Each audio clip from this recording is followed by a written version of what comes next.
So we at Fireside, we have been cheerleaders of what Varun and Honasa have been doing since we invested in 2017, when it was a tiny business, maybe 50, 60 lakhs of business a month. Lots of wonderful milestones along the way, including, as you all know, a very successful IPO in November, valuing the company today at about 14,000 crores. The second brand scaling to more than 500 crores. But the interesting part of all of this is something that has not been spoken about a lot, which is how the omnichannel play at Honasa is responsible for such a large part of this value that Honasa has created.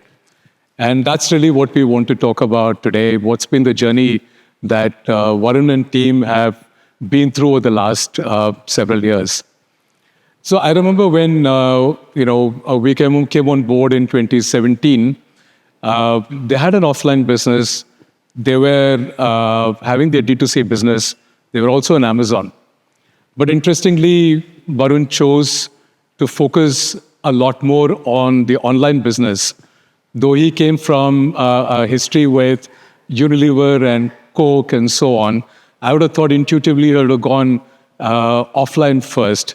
And Varun, you chose not to do that. Can we understand the logic why? Thank you. Thank you so much for having me here. And I still remember when, Kaval and I early on had sort of talked and met. And at that time, there was no real example of large brands being built online. So, and we used to jam a lot saying that when the brand will be 100 crores, right? And of course, in my heart, I used to find that funny also because we were like doing some 10, 12 lakhs a month. And but we used to say, when the brand will be 100 crores, how will things look like? And at least the denominator answer that you used to find was that it will be 80% offline, 20% online. And because we'd not seen the world shape the way it did. And I think from our side at that time, we were very closely watching how this distribution channel was disrupting certain core things which had created FMCG industry so consistent and so what you call moat oriented. And first one being, of course, the fact that India's wealth, evolution, and education is fairly distributed geographically. And earlier, the physical distribution channel has far more geographical racism than the digital distribution channel, because it does not. Its physical nature. You usually would 12 years back, 15 years back, companies would start from saying, okay, let me start with Gurgaon, or let me start with Delhi and then see where I can go. And of course, the other reason for that was that the marketing channels that were available also did not have ability to reach out in a targeted manner. You would have massive spill.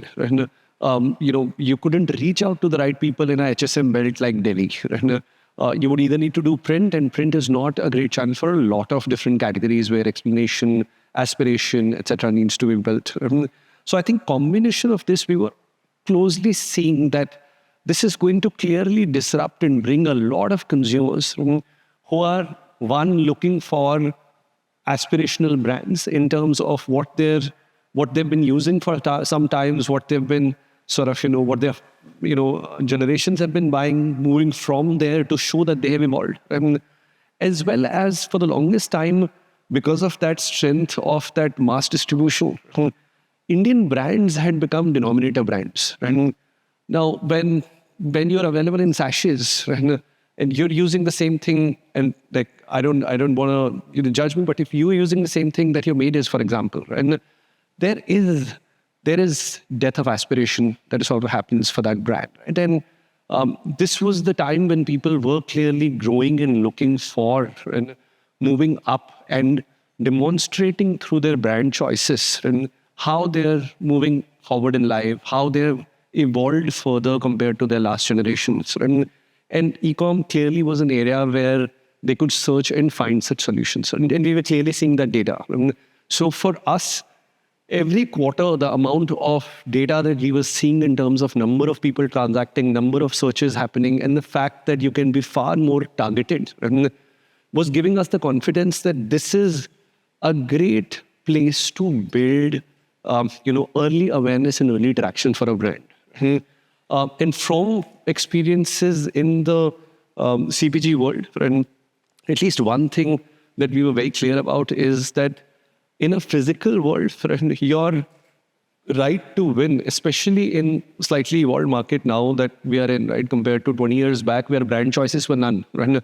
And only with distribution and right pricing, right, you could actually get picked up in a store, right? But now in a different kind of environment, right? But in a physical store, there is no way for you to drive discovery, right?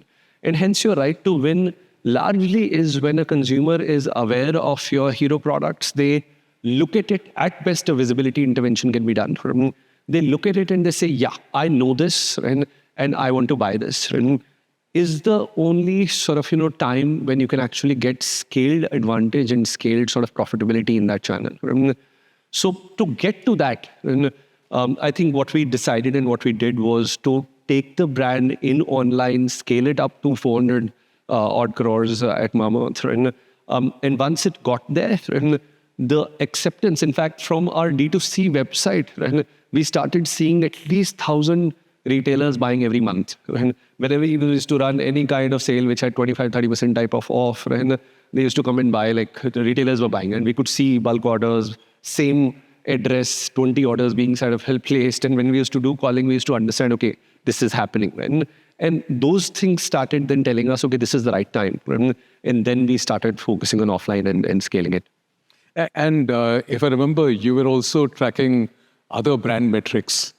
You used to run a very regular brand track. Yeah. And did that help you understand whether you should go offline in a big way?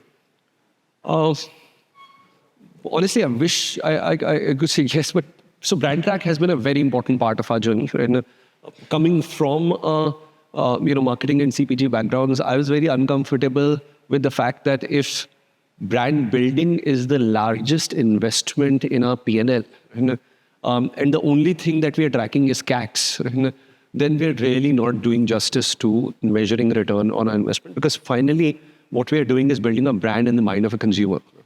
And if your mind measures are not moving, and if your imagery statements, which you want to stand for, are not moving in the right direction, then you're really not building a brand. And I mean, while you might have done a level of sales, right? But when you measure your imagery statements and you don't stand for what you want to stand for, you just stand for, let's say, like value for money or something else, right? And then you've really not built that brand that you were trying to build, right? And if your DNA and memory structure is wrong, and for you to survive and extend your brand, and it'll become very difficult in the long term. So while brand track has been very important for us, and we've been like, even when we couldn't afford a formal brand track, and we used to run these basic Facebook poll surveys, right, to actually gauge, what is the awareness, how many people are using it, etc., the basics. And in 1 year time itself, we started running online brand tracks and measuring it. But the fact that our tracks were online measured, where recruitment to fulfillment of the survey used to happen online, that survey itself is skewed towards the online buyer. And hence, the measurement from that, even if, for example, when we were at 4 and 5 crores, we were amongst the highest awareness brands in face wash, in shampoo, etc., from our online tracks.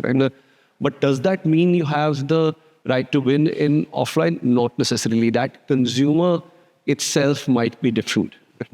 And hence, it's better to get research and surveys done with shoppers who prefer buying in the offline environment, and get an understanding if they're aware of your brand and if they would consider your brand, and what kind of media habits do they have and how do you align with that. Okay. It was 2020, if I remember right, that you made this big push offline. And today you're in over 100,000 stores. How did you get ready for going offline? What are the different things that you needed to do to fit the circumstances of an online business? offline business? I think, firstly, like I said, I think before 2020, we would have been there in about, 700, 800 odd stores, right? And I think, like Kawal was saying, it was far easier to get into GT, right? And standalone MT. And we were not there in any large modern trade chain till then. And we've over time realized that it's actually far difficult to get into modern trade, and it should be done at the right time when you have the right to win, because it is a one-time encashable check. You can use all your sources and get in, but if you face failure, the buyer will write you off till the buyer doesn't change. And so then it becomes a very difficult journey to deal with the buyer. So we were there in about 700, 800 stores. Right? And I think three things happened. Like I said, one, we started getting a lot of feelers from our consumers and our, these retailer buyers who were coming to our website. Right? A lot of Instagram and D2C messages on chats that, hey, I want to try the product, or I want to buy this in the store near me. Are you available in X city? Are you available in Y city? So we started reading a lot of things like that. The second thing that happened is in these 700 to 800 stores, and actually the metric that we had figured by then of measuring if you have the right to win in offline was cash collection.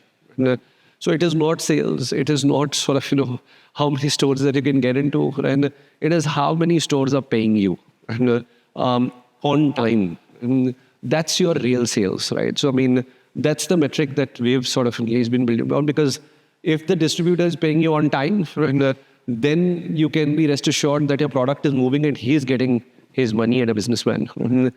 If that is not under control, right, whatever sales that you're counting is not real sales, right? I mean, it'll get affected later on, right? So, and we could see that churn was becoming very good, right? I mean, we were getting money, people were willing to pay in advance, and stuff like that was happening. And the third thing, which was more opportunistic, was 2020, if you remember, was COVID. And while we first played aggressively in the online game, and sort of that paid off. And by September, we started realizing that while all the other consumer companies were now getting attracted towards online, because, hey, this is the shiny new thing, this is what is open, and that's where you can get more money. So they were all running towards online. The retailers were kind of left high and dry.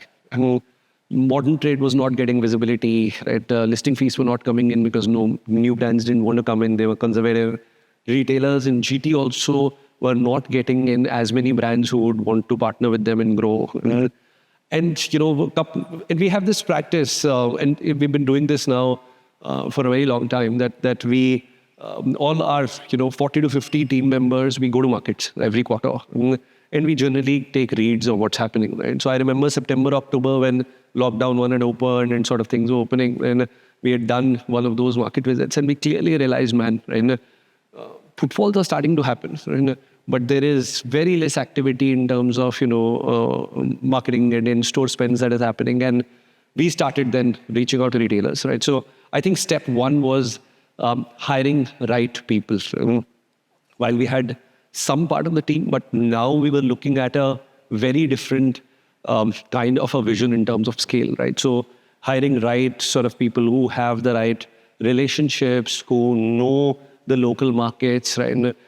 So first step was putting a certain team in place, and that too geographically, starting with North first, right? Starting with a few modern trade, experts first, right? We put right people in place, right? Second step was figuring out the right stores, right? I mean, be it from our pin code level data of D2C and e-commerce, we had understanding of like Kawal was also mentioning for Sleep Company or for Licious. We also use that data to understand where our max orders coming from. And then, which stores are most relevant. So the good thing is when you hire people from the industry, right, they can, basis experience, tell you, okay, these are the most important stores in that universe, so let's start with them. So getting into those, right, opportunistically using this time to work and partner with modern trade retailers, because they were looking for brands who can come in and sort of provide that bottom line impetus by taking visibility, etc. And we were getting that at much better prices compared to what we would otherwise get, right? And having foot in the door, especially in modern trade. This was the time when, for example, DMart was willing to have a conversation with us, right? Before that, they wouldn't even talk. Right? And they got us into like 5 stores, right? To say, hey, let's try. Right? And it did well. And of course, 2 years later, we're now in 100% of the stores. Whatever stores they open, they put us in. Right? One of our SKUs is the top 3 in shampoo category, etc. So I think all that, right, 2020, we decided, put a right team in place, and then found the right targets, right, in terms of geography and in terms of store size, right, and then doubled down. And of course, we realized that there was, how do we be more advantageous to our customer? And we clearly felt that the industry had become too stuck to their historical margins, right? And that also is something that we saw as an opportunity, right? Being a high gross margin sort of, business, we could actually offer better margins to customers, right? To get in there, right? And that sort of, made us a preferred brand for customers as well. And even today, if you go to retail stores, we get a lot of shelf preference, right? Which is free, because they like to sell us over the other brands which are lower margin. Right? So even if you have slightly lesser velocity, right, but you have much better margins, right, the retailer knows that they make more money, right, and hence they would prefer selling you. So I think combination of that is how we double down on. And you had done a huge amount of innovation. So your online portfolio was humongous. Now, how did you then pick the assortment for retail? What metrics did you use? Well, yeah, that's a very a tough question. So while we had applied our science, right, and we knew what our heroes was, कि यार ये लेके जाएंगे, this will sort of work, right? But then you go and meet the retailer and they're a different animal, right? And they would say, "नहीं boss, आप Instagram पे इस चीज की ad चला रहे, right? आप इसको डालो, right?" And we tell them, "No man, that's just a 3-month-old launch, right? And like we want to test it out in online and then we'll put it on, right?" So it's a bit of a trial and error. Yeah, right. Because the retailer, especially the supermarkets that we talked about, right, are aware that they're competing with the online guys. And one of the things that they're very cognizant about is a customer should not return because of lack of assortment. Right? So while there is a hero product play, and especially in like now GT and beyond the 100,000 stores, it is clearly those top 10 SKUs which sell. Right? But in that top 100,000 kind of environment, right, the retailer wants assortment and the retailer wants trending assortment, right? The retailer wants to be seen as someone who has everything in place. Right? So it's a bit of a push and pull. Right? And for us also, it has taken time to understand what will sell and what will not sell. And I think that's a continuous sort of journey. Right? To an extent, you can quantify it, right? But otherwise, it's an experimentation journey that you will need to continue sort of to be on. So does channel envy lead to channel conflict? Yes, right. In fact, which is where pack size plays something that comes to picture. So and conflict happens only from a promotion perspective. Right? Otherwise, if it's just presence, there is no conflict. Right? But when you're promoting a certain pack, and almost all of these channels, especially modern trade and e-commerce, are channels where price is an active lever of play. For the longest time, India had been a GT market, and hence price has been a sleeping lever of play. But any modern trade market that you go to, right, in US, etc., in fact, most developed markets are not even MRP regimes, right? They are so heavy on price play, right? They have their own prices, right? So promotion becomes a active lever of play, be it in e-com or in modern trade. Right? Clearly channel conflicts comes into picture when all channels become important and you have SKUs listed. So at least what we have understood is different pack sizes, right? And promoting different pack sizes in different channels is a way to sort of manage this. And one of the questions we keep getting asked is, when you go offline, do you need to be on TV? Now, if I remember, you started advertising in TV at least a year or so later than you had done the big push in offline. So, and you talked about how offtake is so important because that's what is going to get the cash back. How did you think through this whole thing of getting the offtake going while not doing TV and getting the cash back? Well, I think media is a decision that you take basis the next cohort of consumers that you want to recruit. What we clearly recognized early on was that the kind of consumer who was buying in the first set of stores that we were going in and was a fairly digital savvy consumer. And they might not be e-commerce buyers, but they're heavy social media consumers. And hence, they were honestly already aware. Right? They were the people who in brand track show as high awareness consumers. Right? And we were largely sort of, initially getting to that level. Next year, when we started increasing our distribution, and we clearly realized that when we did shopper sort of visits into those kind of stores and tried to understand what is the media habit of that consumer, right? We realized, okay, this consumer is not as savvy in terms of social media sort of approach, and their still media habits are more television oriented, right? And which is when we decided to sort of go for that media, right? And at any point of time, right, I think the decision needs to be taken basis the type of consumer you're trying to recruit into the brand, and understanding what their choice of medium and media is, right? And showing your communication on that media to build that brand resonance.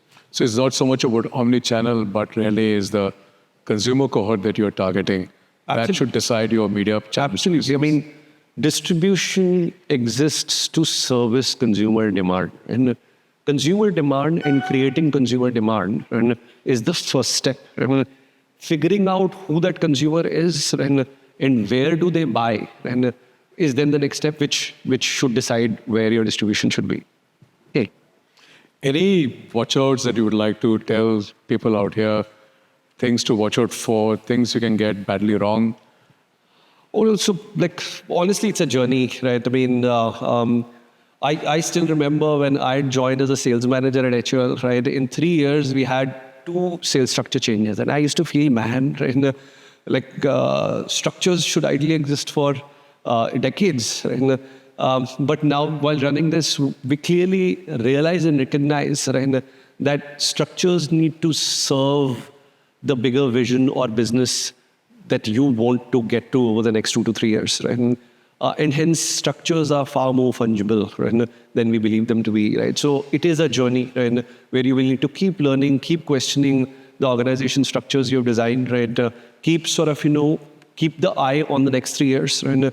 As well as keep the eye on quality of business benchmarks. Digital is very easy to measure quality on, right, because it is a B2C business to a large extent. And this is a B2B business. And hence, if you don't measure right financial indicators, right, then your short-term business metrics and your long-term business metrics might look very different. Right? So I think those would be the 2 that I would talk about. So we have a few minutes left on the clock. Any questions from the audience? You told that you are available in about thousands of lakhs of stores. Okay. Yeah. Right. Okay. Do consumers get visibility of what is available in the nearest store amongst those stores? So there are 2 types of distribution presence that we have, right? One is the general trade or modern trade distribution presence, right? So for that, no, consumers don't get to know it, right? Our belief there and the way the entire model has been built, right, is that there are products, right, for which you generate mass consumer demand, and you know that there is a mass acceptance of those kind of products, and distribution should follow that mass acceptance. And those are the kind of products that you would sort of find in those stores. Right? But can a consumer Google right now and say that, like a GT store nearby, right? What is the product available? No, probably not. Right? For our EBOs, right, and that's the reason why we got into exclusive stores as well, right? Because GT only allows you to carry your hero assortment, and a lot of consumers were telling us that we want to see the entire assortment, in the physical world as well. And so our EBOs allows us to do that, right? And there you can actually figure which all products are like that store and sort of go to that store. Right. Okay. Yeah. And follow it up offline after. Hi, Varun. The question I have is, what do you think of the evolution of ONDC and the digital marketplace ecosystem? And do you see, is it a good time to plug into that, or there is still time to wait and see how it evolves? In my view, like as a startup plugin, तो आपको हर जगह ही कर लेना चाहिए. And why would you not be there on a place, especially which does not have any entry barriers, listing costs, right, associated with it, right? The scale that you might get is low today, right? And hence the focus, resourcing, investment that you make should be in line with some of that, right? But you shouldn't you shouldn't be in a position where you're blind spotted because you didn't participate, right? So like have a close watch, have a small sort of flag in that place so that you keep knowing what's happening. And overall, I don't think there has been a significant scale till now. And what lies in future, like we don't know. I mean, we've seen some of these products like UPI, etc., do so phenomenally well, right? That potentially, if there might be a time or there might be a policy, right, which can suddenly pivot, right, this to ONDC to a very large sort of scale, right? So I think be capability ready, but invest in line with where sort of the channel is today. Hi, Varun. Am I audible? Yes. Yeah. So we just started with Omnichannel like 2 to 3 months back, and I'm heading it. I just want to understand, ideally, how much percentage of revenue should an Omnichannel contribute, like on an overall scale?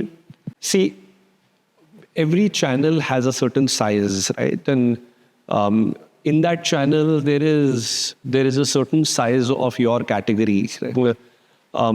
And even in that category, you might have a certain price sort of play, right? So I think you should try and arrive at what is your TAM in that specific channel, which could vary from modern trade to general trade to modern chemists to vertical beauty to CSD stores, right? And within that channel, the objective should be to gain shares, right? And to sort of ensure that your right assortment is getting you the right shares which consumers are driving. So, and eventually, whatever is the output contribution of it will be decided by the consumers who are choosing to buy your brand, right? So I don't think you should aim for a contribution. And I think you should aim to be a certain share in the channels you're operating in, and to sort of drive that. Sir. Hi, Varun, this is Shiv here. Yep. Hi. My question is that for a consumer who's trying to discover your product online, right? There you can use SEO to optimize your search engine. But for a consumer who's actually going and walking into the store, how do you nudge the consumer and help him or her in their discovery journey, right? One is definitely shelf space, but besides that, is there any other nudge? So there's only two disruptions which you can make, right? One is a very push-based disruption, which is making a promoter or a beauty advisor, for example, stand there, right? And, she can then disrupt a consumer during their shopping journey, educate them about your brand, right? And sort of drive some sales, right? It's an expensive disruption, right? The second potential disruption is shelf visibility, right? Where again the underlying belief, right, is that the consumer is already aware of your brand, understands how you're different from others, right? Probably is also considering your brand, right? And when they see it, right, they'll be like, okay, this brand is also here, right? So let me evaluate this as a part of my shopping mission today as well. And third is no disruption, you're just there. In which case, the brand has to have such a strong pull, right, that you are part of the consumer's shopping list. Right? That, okay, mujhe, matlab, like, I'm so used to buying ki Lux ka sabun lena hai, to matlab, I'm just like buying it again and again, and you're a part of a habit kind of form and behavior, right? So apart from these, there are no real systemic interventions which sort of exist, and which is why it's important, especially in a distributed trade, right? EBO is a very different game, right? But in a distributed trade, that you have a certain level of awareness, right, before you get in and distribute. So we are out of time.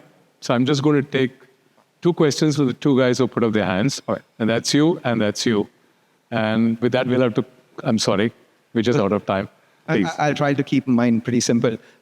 You briefly spoke about the margins that you gave to the offline channel and how people prefer your brand, etc.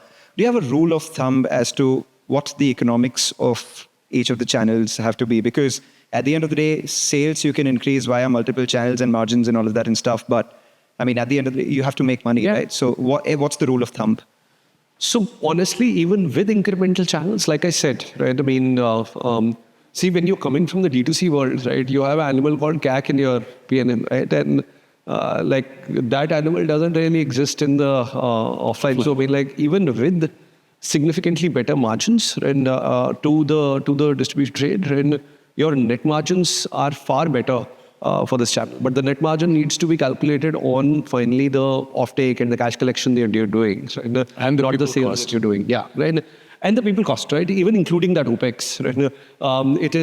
It's actually better off, right? So in my view, we kept a EBITDA level compass for the channel, right?